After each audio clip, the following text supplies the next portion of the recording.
Now, from your breaking news leader, this is KKTV 11 News Special Edition. Hello and welcome to this special edition of KKTV 11 News, the top scams and consumer issues of 2021. I'm Katie Pelton. Over the next half hour, I'll be talking with you about scams that have cost Coloradans thousands, what you need to watch for. I'm also checking in with the experts this holiday season, shopping, travel, and more. We'll cover it all. Let's get started. Developing now, the experts say you should get your holiday shopping done early. The top consumer issue we're seeing right now, supply chain issues that are impacting your deliveries and shopping this year too. I'm joined now with Anna Kacharian, the shopping editor for Consumer Reports. Anna, thanks for joining us today. Thank you for having me. Absolutely. Now that Black Friday is here, it's really important to get your holiday shopping started if you haven't already, right? Absolutely. It's really crunch time at this point. For those who like to wait until December, you might want to reconsider this year because shopping early is going to be the name of the game this holiday season. The supply chain is causing a lot of issues. So we have a lot of breaks in the supply chain. Due to pandemic-related lockdowns in Asia, a lot of factories have shut down. So for products that are able to get out of these factories, we're facing port congestion. And then once they do happen to get onto US soil, there is a shortage of warehouse space, of warehouse workers, truck drivers. So there are a lot of little breaks in the chain which are contributing to the shortages and empty shelves that we may be seeing in stores. So because of that, we're seeing a lot more higher prices. Unfortunately, sales in stores aren't going to be as aggressive as they have been in years past. But it's really important to remember that retailers still want people shopping, so they're going to try to incentivize shoppers to get in. We're seeing extended Black Friday, Cyber Monday deals. Of course, they've been going on since October in some cases, and they'll be continuing on past Black Friday. What advice do you have for consumers right now? It's really important to shop early. That's, first and foremost, that's what you want to do. A great alternative if, you're not going to be able to purchase something at the moment is to shop local. With that, you don't have to wait for shipping delays. You don't have to wait on shortages or potentially face out of stock items. You see it, you buy it, and just be really flexible. Know that everyone's facing this issue. And we also know the chip shortage is causing some issues for some certain toys too. Absolutely, yeah. So because of the technological advances of children's toys in recent years, a lot of them will have chips in it. And because of the chip shortage, these toys will be on back order as well. So if you see something in store, buy it ASAP. But what advice do you have to get around the delays and shortages? Maybe think of different presents this type of year, like subscription boxes. Absolutely, yeah. Get creative, shop local, donate to charities, sign up for classes, digital gifts, get there right away so you don't have to wait on that. And, think a little bit outside of the box if you can't find what you're looking for in stores. What are some of the best deals that you're seeing this year? Are there any certain types of products or anything like that? We're still seeing deals here and there. ConsumerReports.org, we're tracking. We have an entire deals hub that's dedicated to what we're seeing. We have editors working around the clock searching for the best sales and discounts. Electronics, TVs, of course, they're not going to be as aggressive as years past, but there's still a few out there. Anna, thank you so much for joining us from Consumer Reports. I always love chatting with you and checking in. We sure appreciate it. Likewise. Thanks, Katie. Thank you. If you want more information from Consumer Reports about your holiday shopping, just head to our website, kktv.com. Just click on that red Find It tab.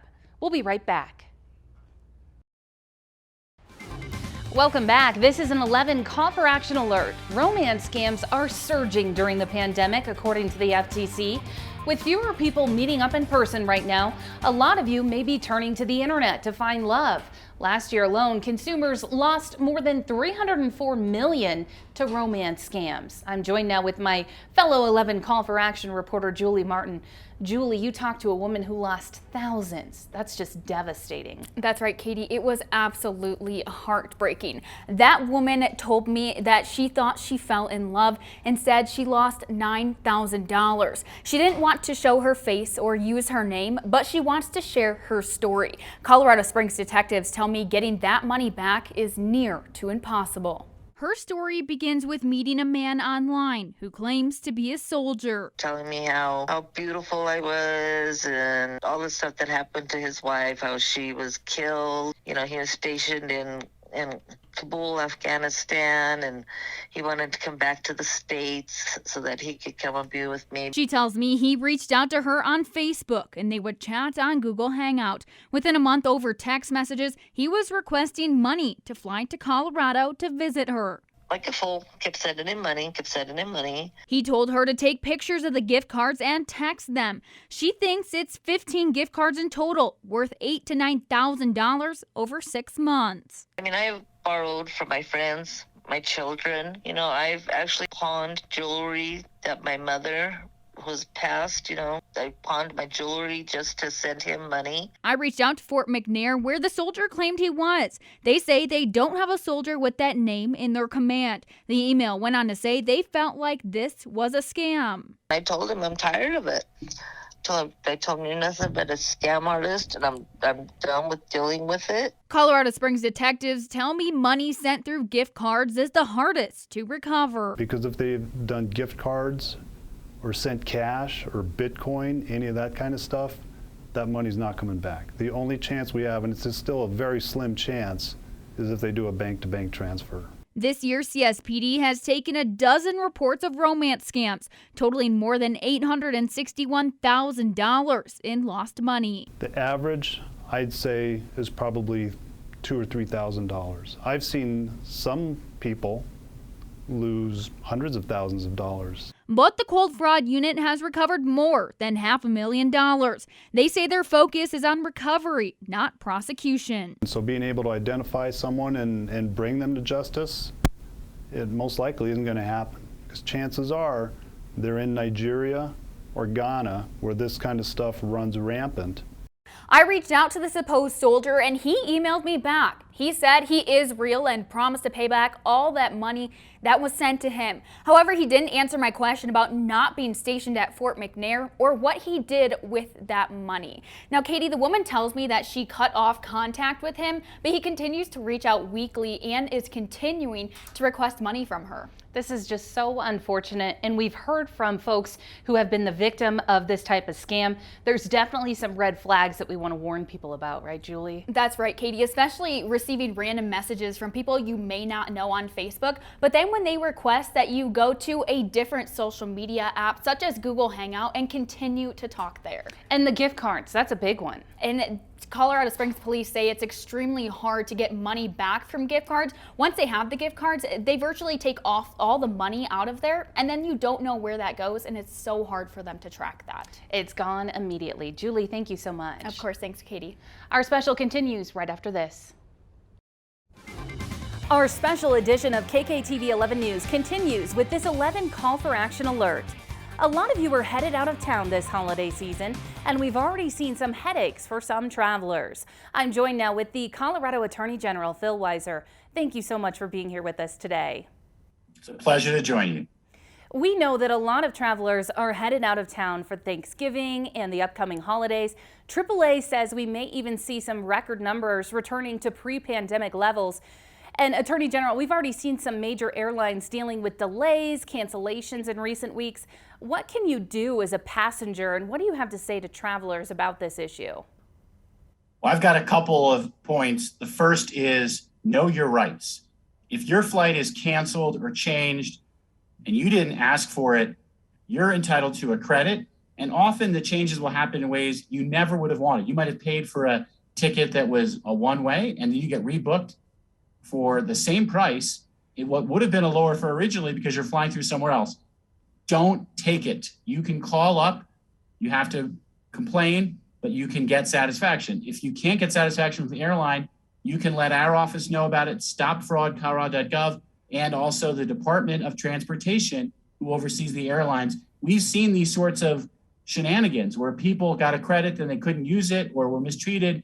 We need consumers to be vigilant. We'll have your back. Right now, Attorney General, we're seeing some supply issues and demands. What advice do you have for consumers this holiday season? People need to be resilient and adaptive. What does that mean? It means that you got to plan ahead.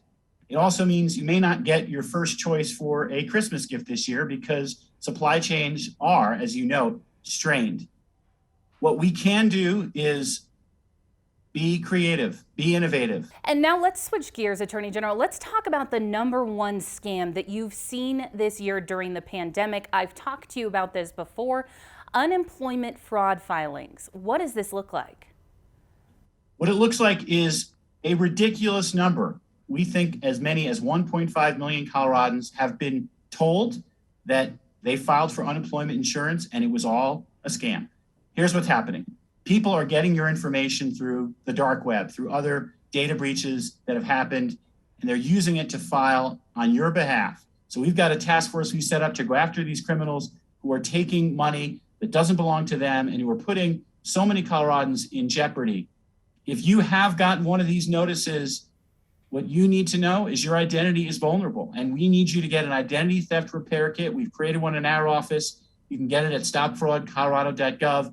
There's some ways that you can protect yourself, right? Just be very careful with what information you give out to anyone, really. This is important. When the scammer can get your social security number, your bank account number, even your mom's maiden name, they are going to find ways to use it against you. So when someone calls you or emails you and they start asking questions, don't answer. If you're getting personal information requests over the phone, chances are it's from a scammer or to aid a scammer. So protect yourself, be vigilant, and if you see something that's at all off, walk away and report it to stopfraudcolorado.gov. Colorado Attorney General Phil Weiser, thank you so much for being here with us and for always talking with me about these issues that really impact consumers. Thanks for being a consumer champion. Absolutely. Thank you so much for that title. You can report scams and fraud to the Attorney General's statewide consumer helpline. That number is on your screen, 800-222-4444. Press option 2 to speak with AARP Elder Watch. We'll be right back. Our coverage continues with this. AARP Elder Watch Colorado works with the Colorado Attorney General's office to help protect seniors from scams. During the pandemic, we know that a lot of folks have turned to online shopping instead of going to the stores in person. And the scammers have taken advantage of that. I'm joined now with Mark Federhoff with AARP Elder Watch. Mark, thanks for being here with us today. Thanks so much for having me here, Katie. Absolutely. And Mark, we know that consumers have turned to the internet to do a lot of their shopping during the pandemic. That includes buying holiday gifts right now. Unfortunately, online shopping scams have really skyrocketed since the start of the pandemic. Can you talk about the problem? Yeah, definitely. And I'll just say that, over the last couple of years, I've been buying tons of things online. So is everybody else. And we just have to be extra vigilant because scammers know this and they're taking extra advantage of the situation. A couple of places where we've seen scammers really take advantage of online shopping is, first of all, puppy scams, lots of puppy scams and scams involving pets. So we've heard lots of different reports of fake websites that are selling very cute puppies and trying to get people to send money to ship those puppies. Additionally, there's been lots of different issues with products, health products, for example, hawking health products that never show up at your door, you might get charged extra for. Additionally, there's lots of scams around the major retailers that we have, like Amazon. So lots of scammers have started to impersonate the Amazon and call people saying they're with Amazon. So just thinking about the way you're shopping and being really careful is extra important right now. I've dealt with this type of scam numerous times. I'm sure you have too, Mark. This impacts a lot of folks. 35% of adults have been scammed while shopping online, right? That's correct. And, it's really important just to be extra vigilant when you're shopping online. I think one really important tip right now is for, especially if you're shopping on social media, understand that there are different types of ads that are being placed on social media sites that you need to be extra careful for, and do the research about those ads and the companies that selling the different products to make sure you don't get stuck in a scam or some type of a shipping ordeal where you might not get a product for much longer than you had hoped. One thing I always tell folks, one of the biggest red flags that I've seen is when something looks just way too good to be true. If the price is just beyond believable, especially around the Black Friday, holiday shopping. Exactly. And I definitely even got sucked into this myself by looking at an ad on a social media site, and I knew the price was too good to be true, but I went ahead and did it. But I used the proper precautions for myself by using a credit card to use for the purchase. So I had the ability to then dispute the charge when I didn't receive it in the mail. What are some other tips you have for folks? Like make sure you're using a trusted website. What else? Definitely. Make sure you're using a trusted website. And if you're not using a website that you've ever used before, do some extra research. One thing I often do is put the name of the website and then put the word scam next to it or report next to it in a search, just to see if anyone has reported it as a scammy type of website in the past. Additionally, really watch out for different types of payment methods that aren't typical. So if you're ever asked to pay via gift card or a peer-to-peer payment app like Venmo or Cash App or PayPal, that type of a thing, directly and not through a vendor, be really cautious of that because it's most likely a scam. And don't buy from sites that are brand new. I read that one of those tips from AARP as well. That's a good one. Exactly. Yeah, don't watch out for these sites that just pop up. I'll tell you, a lot of the puppy scams that we have seen over the last couple of years have just, they take the name of a very cute breed of puppy, and so all of a sudden they're saying, cuteyorkiepuppies.com, just as an example, and they'll put stock photos of the puppies up on the website, and then really suck people in who want that specific type of breed. So you need to watch out for those types of sites that are going to pop up, and they're going to pop up this retail season. Mark, thank you so much for being here with us today. Thanks so much for having me, Katie. Absolutely. You can report scams and fraud to the Colorado Attorney General's statewide consumer helpline. That number again, 800-222-4444. Make sure to press option 2 to speak with AARP Elder Watch. I'm Katie Pelton, 11 Call for Action. We'll be right back. This is an 11 Call for Action alert. The IRS is seeing a surge in scams tied to the economic impact payments. The IRS tells me they saw a record number of complaints about this scam this year, a rate they have not seen in more than a decade. I'm joined now with Assistant Special Agent in Charge, Amanda Prestegard with the IRS office in Denver. Amanda, thank you for being here with us today. Thank you for having me. First of all, let's talk about what the IRS criminal investigation handles and how you're involved in bringing criminals to justice. Of course. So the IRS criminal investigation is the investigative arm of the Internal Revenue Service. And we work on investigating financial crimes mainly related to frauds against taxpayers and income tax and corporate and other types of tax fraud. And we also investigate other financial crimes and refer prosecutions to the U.S. Attorney's Office. This year, far and away, one of the biggest scams that you've seen is the economic impact payment scams. What does this look like, and what are some of the warning signs for folks?